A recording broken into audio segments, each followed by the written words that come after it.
Good day to you all. I hope you enjoyed the last episode, boat tour number 1. Today I'm going to show you the boat, the actual boat, what makes it go, how I can sail it single-handedly, all these sorts of things.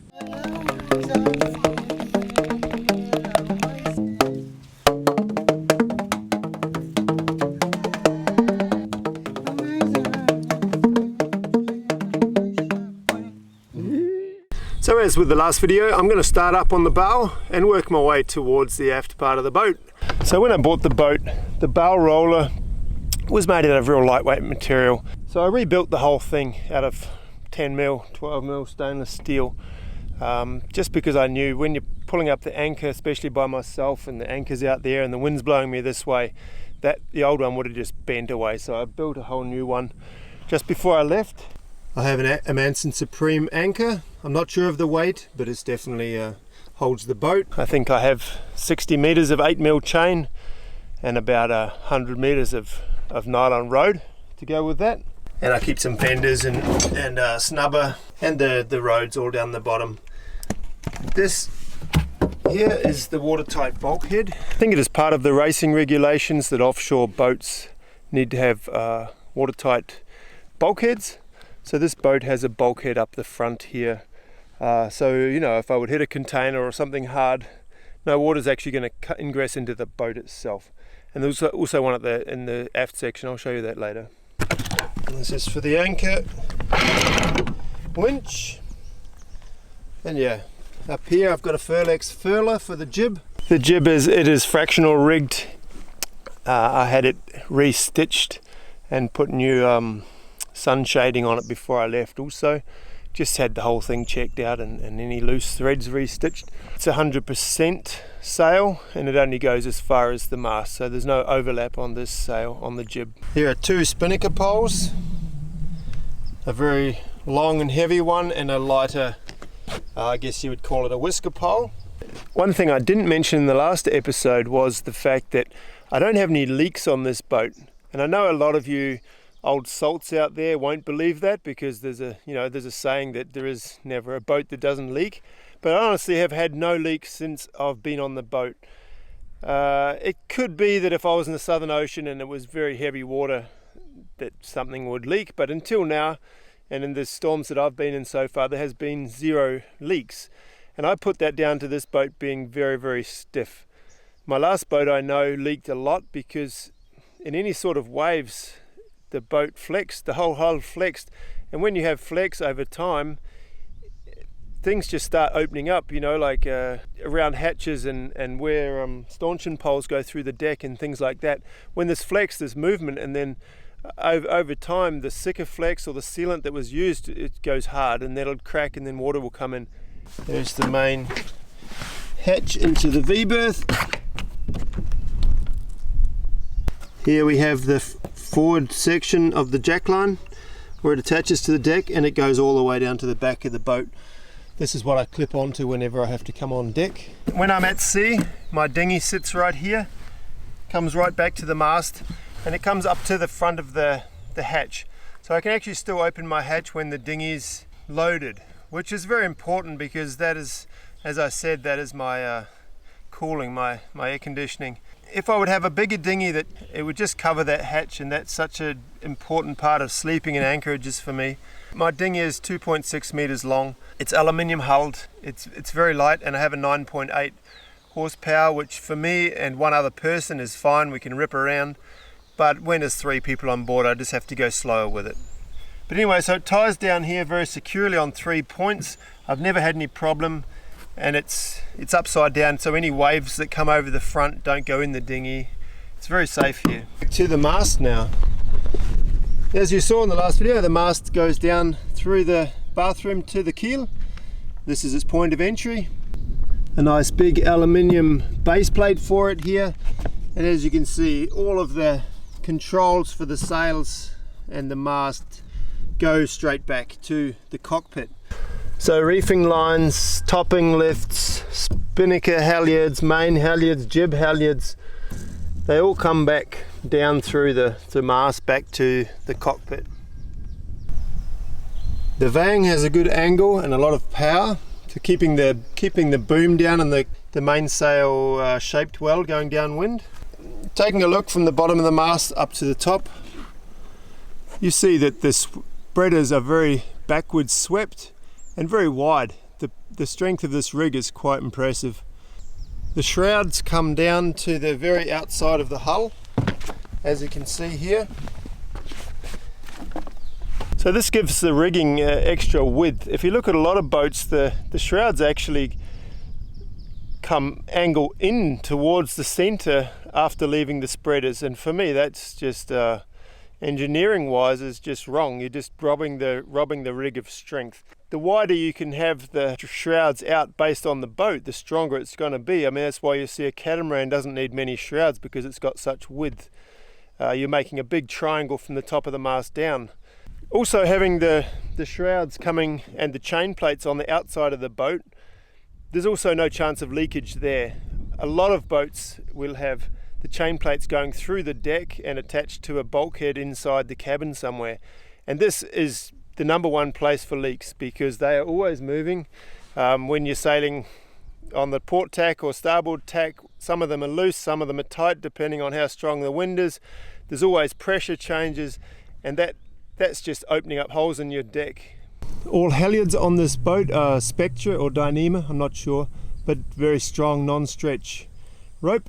The sail is on a roller bearing track, and the main halyard is 2-to-1, as in it's got a pulley, so it's a lot easier to pull up. You have to pull a lot more rope obviously, but it's a lot easier to pull up alone. The mainsail is not your normal cruising Dacron. I think it is some sort of fancy racing material with some UV tolerant taffeta layer over it. It seems to be still in quite good condition. It still has a really good aeroplane wing shape. I have had to fix it a couple of times so far, but I'll try and make it last, because this is probably a very expensive sail. But next time I have to replace it, I don't think I will go for this fancy material. I'll probably go with a heavyish Dacron and just save a bit of money and maybe lose half a knot of speed. It would be sad. I hate to lose speed, but I don't want to spend 10 grand on a new sail, I don't think. The sail has 3 reefs. The third reef is very, very deep, and that is sort of the storm sail as such. I don't know, it probably comes down to maybe 8 square meters or something. That's just a guess, but the whole mainsail size is 43, 44 square meters. So on Schiehallion I have 2 tracks for the head sail sheets. Right now it's on the outside, and you have also this one. The reason we can do this is because the rigging comes so far back and I don't have an overlapping jib, so I'm free to do anything up here. The ropes are never in the way of the shrouds. The inside track is for going upwind. When I have it fully sheeted down on this track, I can go slightly under 30 degrees to the wind, which is about, well, an old school full keel heavy boat will probably not sail under 50 degrees to the wind. So if you can imagine the wind's coming from straight on and someone can only go 50, that's a lot more distance they have to do if they're tacking backwards and forwards.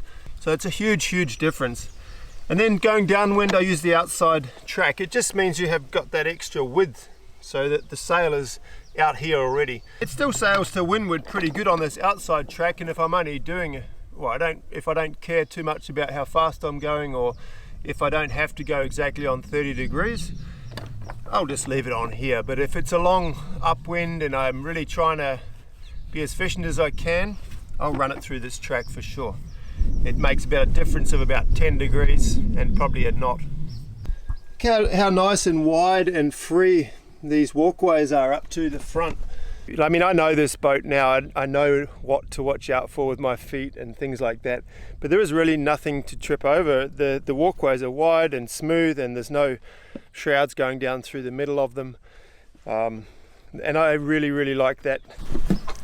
Here we have the furling line going up to the furler. It comes back through this clutch, and it's just a hand pulled line. The jib is relatively small, so I never have to use the furling line on a winch. I furl even in big storms just by hand. maybe just point up into the wind slightly, pull it in a few wraps, the clutch doesn't let it out again, and then when I need to let the sail out, I just let the clutch off slowly and let some line out by hand. Jib sheets come back through this turning block here and then up to the primary winch. Here we have all the controls for sailing the boat basically.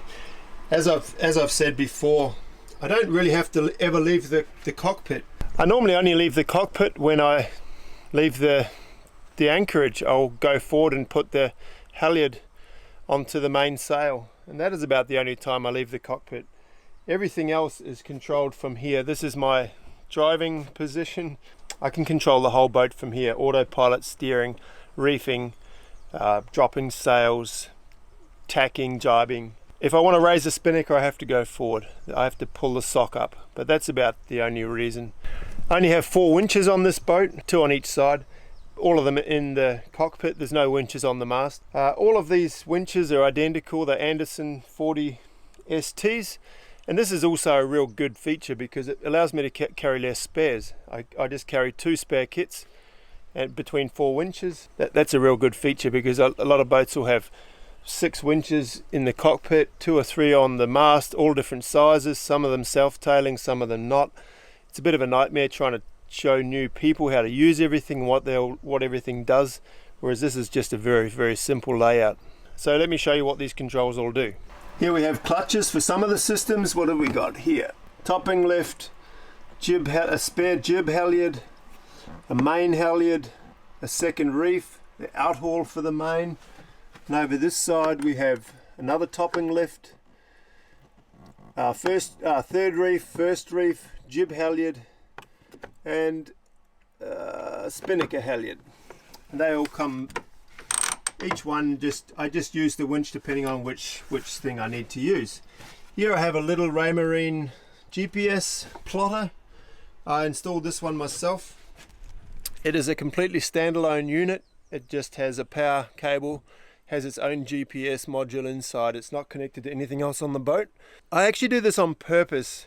A lot of boats these days, and I guess it's the electronics manufacturers, they were trying to lock you into their systems, but there's a backbone and they try and wire everything up together, and your plotter is connected to your AIS and your AIS is connected to your radar, and all of that is connected to your Autopilot, and it's just all one big system, and it's wireless and you can control it from your iPad and all this stuff that sounds really, really great.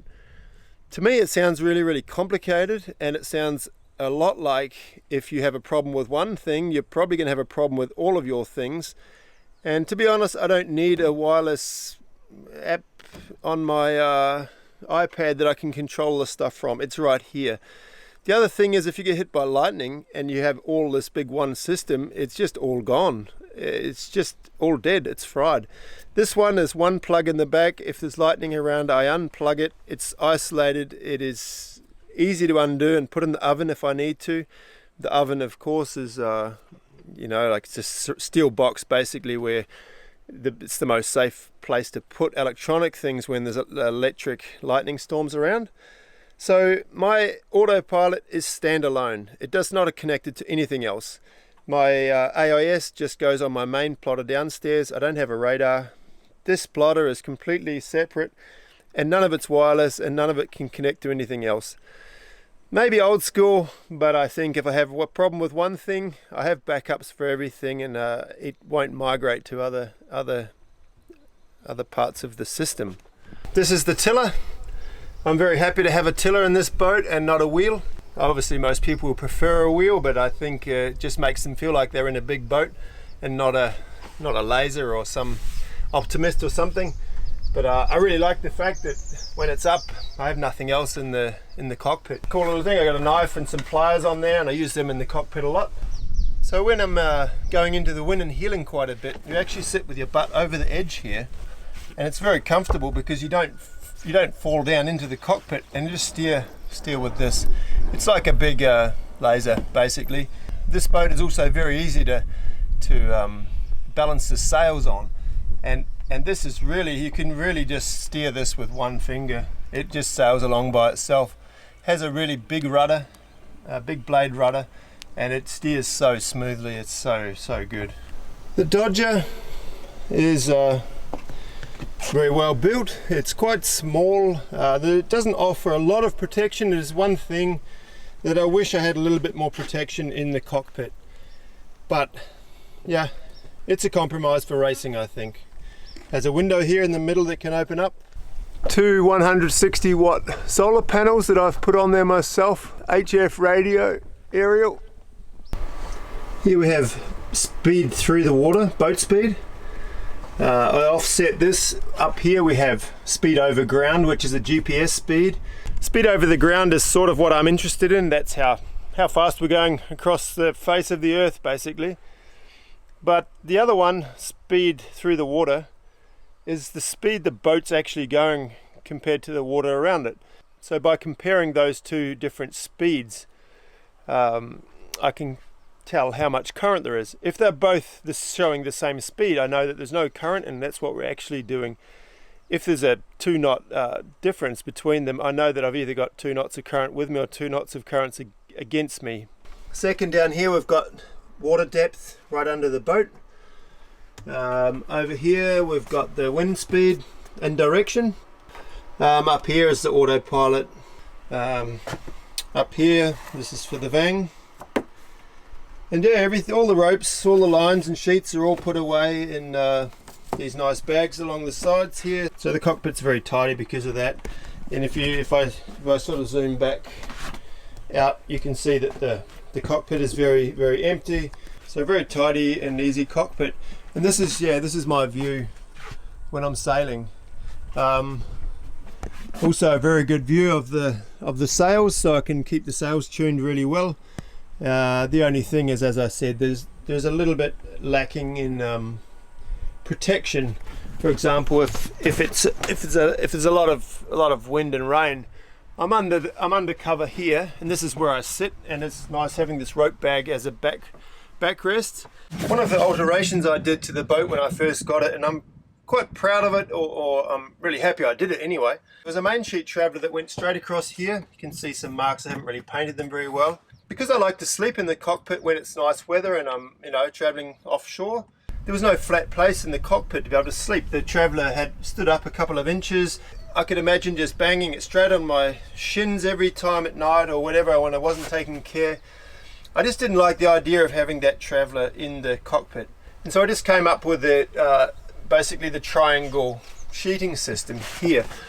And I've reinforced underneath inside the boat here, and I put pad eyes on both sides, as you can see.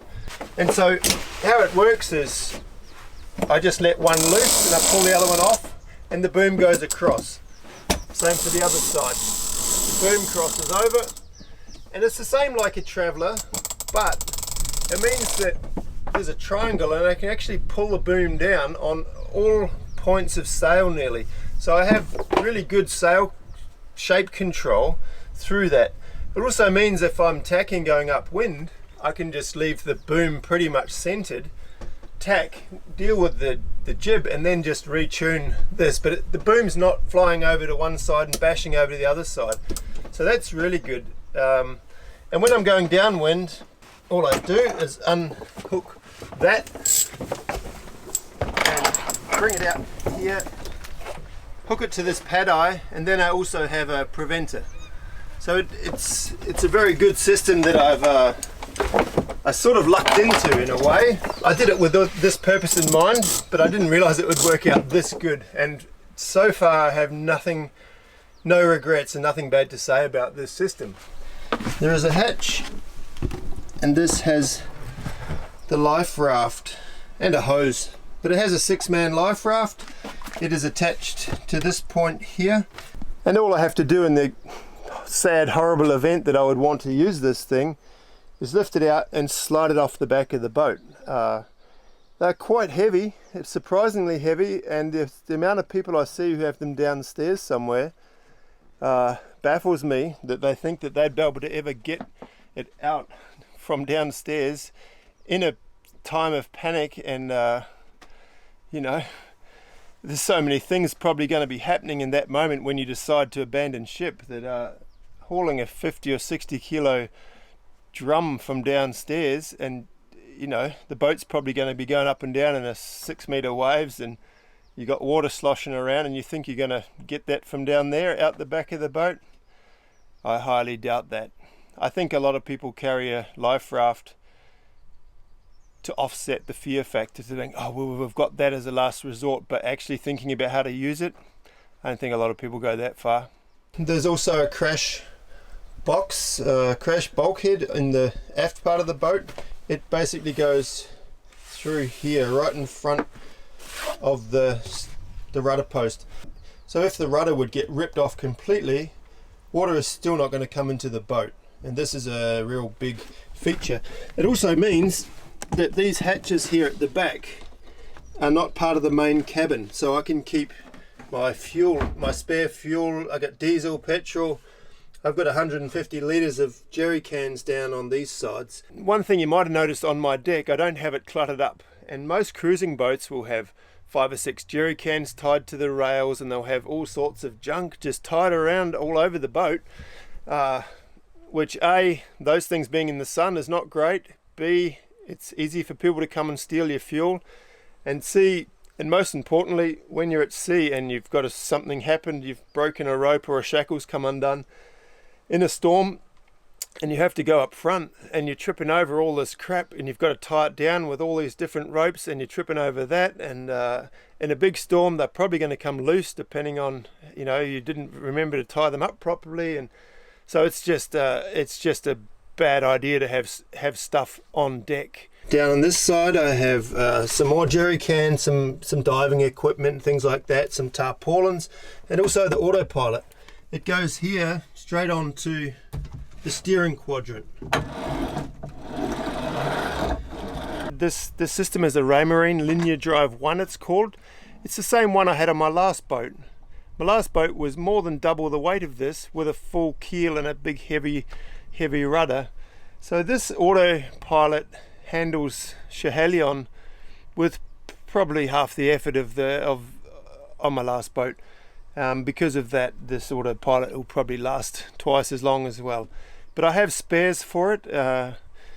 I talked to a man in Mooloolaba in Australia who's worked his whole life with Raymarine, and he told me he has never come across a Autopilot breaking other than for 3 reasons.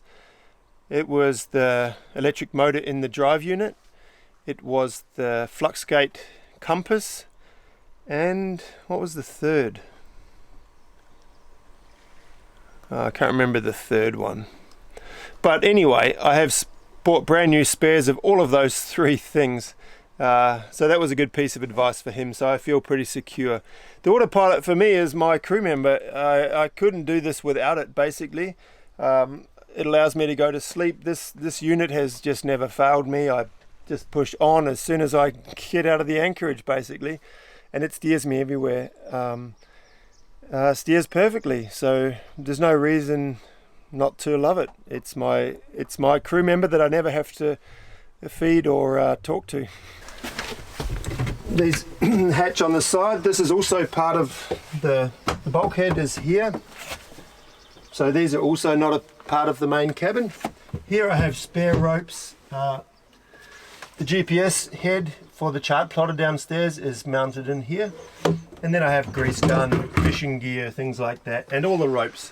Over on this side I have my gas bottles, some fishing gear as well, but I have my gas bottles. The gas all stays inside.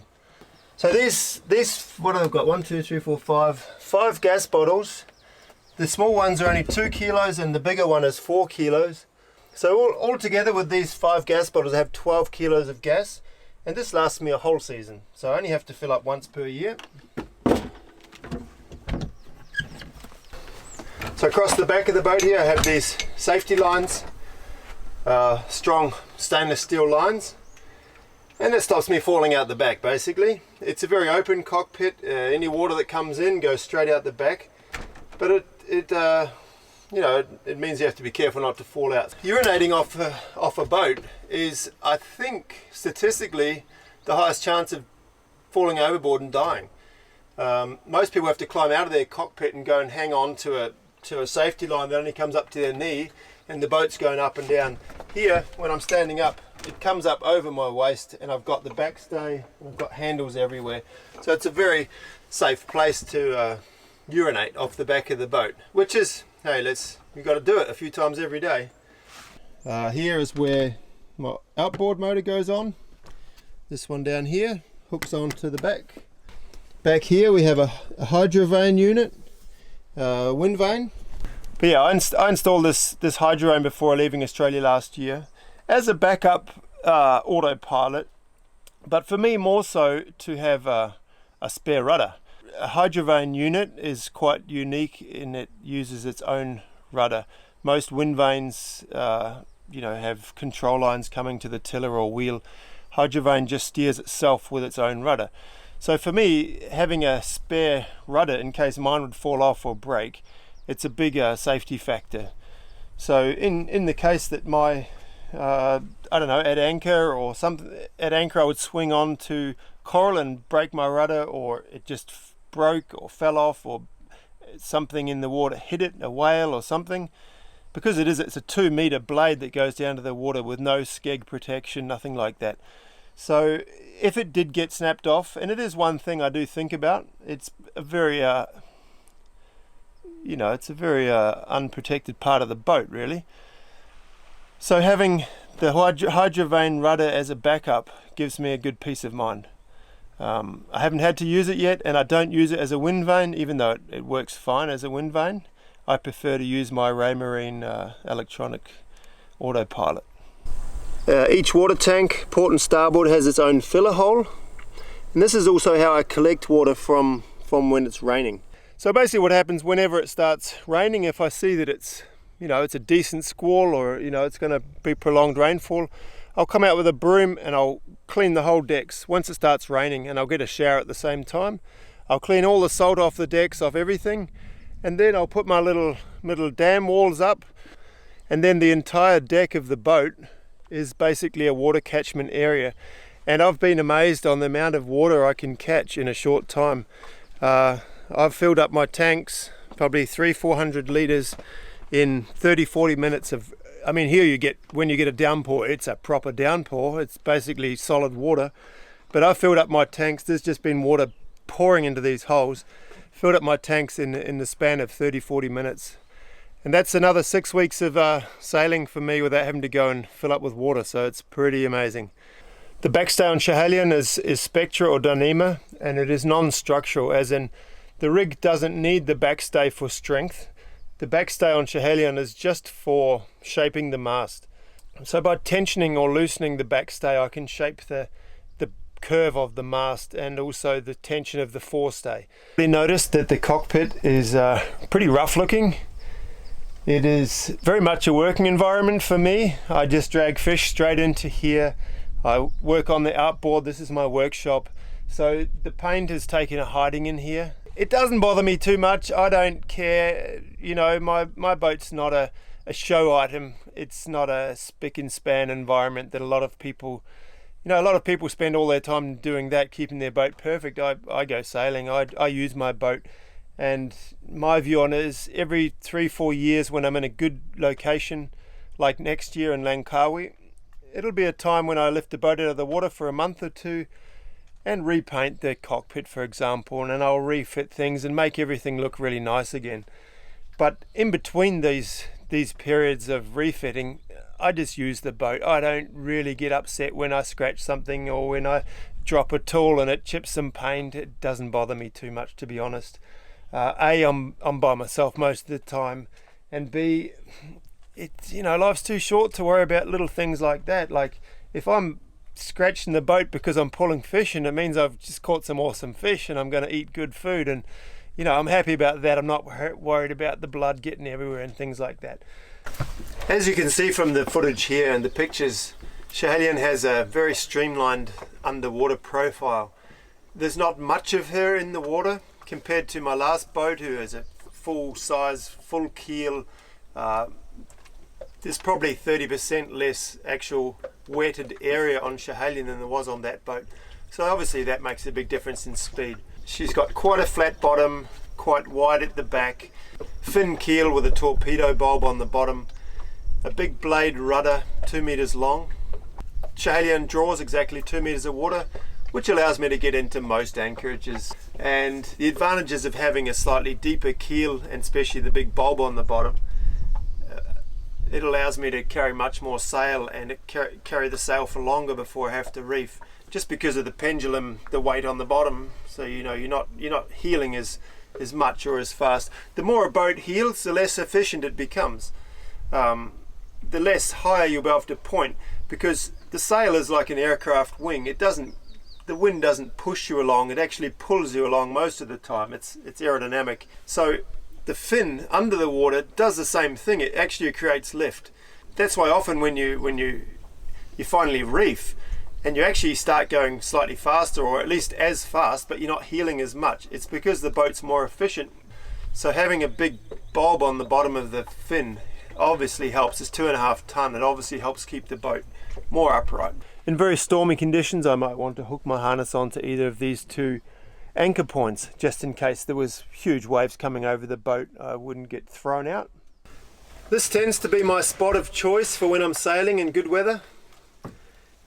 Defender here, it's a nice big fender, good backrest, and I can brace myself well on the pole and on the cable here, and my feet are in a good spot, and I can see the whole way down the boat here, down the front. I can see everything, and it's just a real nice spot. There's always some breeze. I'm under shade from the top here, and I'll often just bring a book and sit back in here and read for hours on end, or listen to a podcast or whatnot, or just listen. The sound of the water coming out the back of the boat is also a beautiful sound. The faster you go, the louder it gets. I love it. You get up around 9-10 knots and this thing, it starts roaring. It keeps me up at night sometimes. Anyway, that's come to the end of the boat tour. I think that's about all I've got to show you without spending hours and hours more. If you have any questions, if I didn't cover things, either from the first one or this one, please comment below, ask me questions, and I will definitely get back to you. As I said in the first one, this is my home for a large part of the year. I love living on board Schiehallion. I love the opportunity she gives me to go and visit great off-the-grid places. My footprint is tiny when I'm living on Schiehallion. The solar panels just give me all the energy I need. I have enough water, I catch my food, I find my food, I bake my bread. I have everything I need here. And a lot of things that I don't need, like the internet, queues, waiting lines, stress, bad press, negativity in the general public, politicians that drive me crazy with their lies. I don't have any of that on this boat, and it's such a simple, beautiful life, and I've never felt more comfortable in my own skin, to be honest, than since I've started living on Schiehallion. I'm really not doing this to try and show off or show that I've got a better life or anything like that. I just hope it inspires some people that it is possible. I have no background in sailing. I didn't start even knowing sailors. There was no inspiration of an uncle or brothers or someone who did sailing. It was just something I decided to do, and I hope that inspires some of you. It is possible. You don't need a great amount of money. My first boat cost 40,000 Australian dollars. It's a lot of money, you know, if you just got cash in your wallet, but in terms of what people spend on an apartment, I was spending 20,000 a year on an apartment in Zurich that I hardly ever lived in. 2 years of that, and I had my first boat, and I'd never been happier. So, you know, if you look at it that way, it's not a big amount of money for a huge amount of happiness and satisfaction. So anyway, that's a long video now about this. I would like to end this up by again thanking my patrons. You're all a wonderful mob. I really don't know how to express my gratitude. When I first started making these videos, I'm not sure Patreon even existed, but if it did, I didn't know about it. And some of you, my very first patrons, were the ones that asked me to start a Patreon account so you could support me, and that blew me away. I never started making these videos to make money. The interaction with you guys, the amount of support and constructive criticism, and just general good vibes that you guys give me every time I put a video out. It's mind-blowing. It's so good. Like, it really makes it worthwhile me investing this much time and effort into making these videos. So I say it every video, but I really mean it too. So thank you very much to all my patrons, to all you others who like watching my videos. I hope you give my videos a big thumbs up and share them. If you're not subscribed, please do, and if you subscribe, it only makes sense to push the notifications bell so you know when I put another video out. That's it, that's all. Thanks, until next time, enjoy, have a good life. Bye bye.